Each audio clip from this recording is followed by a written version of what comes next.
Good afternoon, my name is Caleb, I'm 12 years old. I have ADHD and ASD. That basically means my brain works a little differently. Sometimes it's like having a super fast race car engine, but the steering and the brakes need a little bit of practice. Mental health matters to me because it affects everything I do, every day. When my brain feels calm, I can focus, learn, and actually enjoy school. But when it doesn't, it feels like trying to do maths while 50 browser tabs are open in my head and someone's banging drums in the background. Not ideal for fractions. Having ADHD and ASD means sometimes I notice details other people miss. And when I'm interested in something, I can focus on it like a laser. But it also means loud classrooms, sudden changes, or too many instructions at once can feel overwhelming. It's not that I don't want to do the work.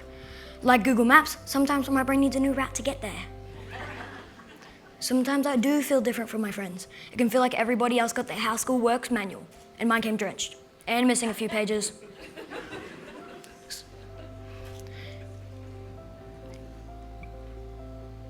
But most of my friends are great, and when people understand me, things get a lot easier.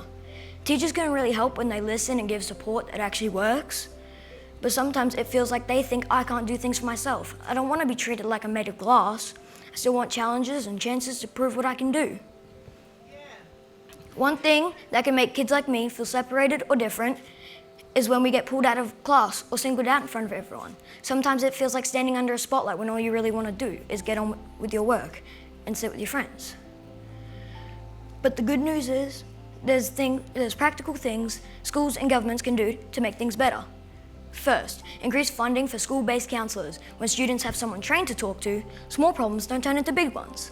Second, create calm, sensory-friendly spaces in every school, not detention rooms, regulation rooms. Places where students can go to reset their brains when they get overwhelmed so they can come back ready to learn. Third, provide ongoing mandatory training for teachers about neurodiversity. Not just one workshop, but real strategies they can use every day in the classroom.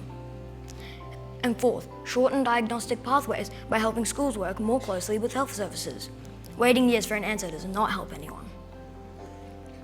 These are not extreme reforms, they are structured improvements. When students have someone trained to talk to, small problems don't turn into big ones. When teachers understand ADHD and autism, behavior improves. When students feel safe, learning improves. Mental health and academic success are not separate issues, they are connected. Because at the end of the day, kids like me don't want special treatment. We just want a fair chance to learn, to be understood, and to be included. Because when schools support different kinds of brains, everyone benefits. And who knows, maybe one of those different kids might grow up to solve a big problem, invent something amazing, or help someone else who feels the same way. Sometimes the kids who think differently are the ones who change things. And finally, before I go, I must share a statistic. One thing I want to mention is sometimes when people try to help kids who are struggling with mental health, even if they have the knowledge and ability to really help, sometimes they can also forget how too much help can be worse than no help at all.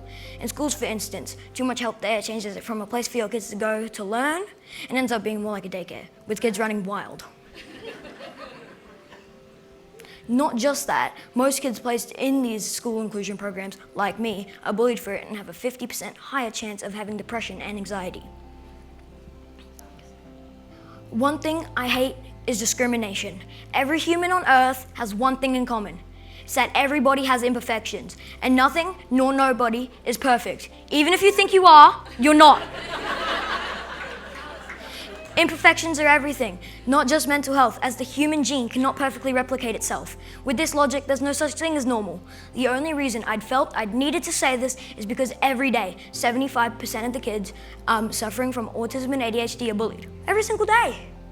And the numbers go up to 94% by friends and peers reporting that it's happening. Statistically, 4 in 6 kids with only autism are bullied daily. I hope that these statistics have opened your eyes as they did to mine when I recessed them silently in my pitch black room while I should have been asleep.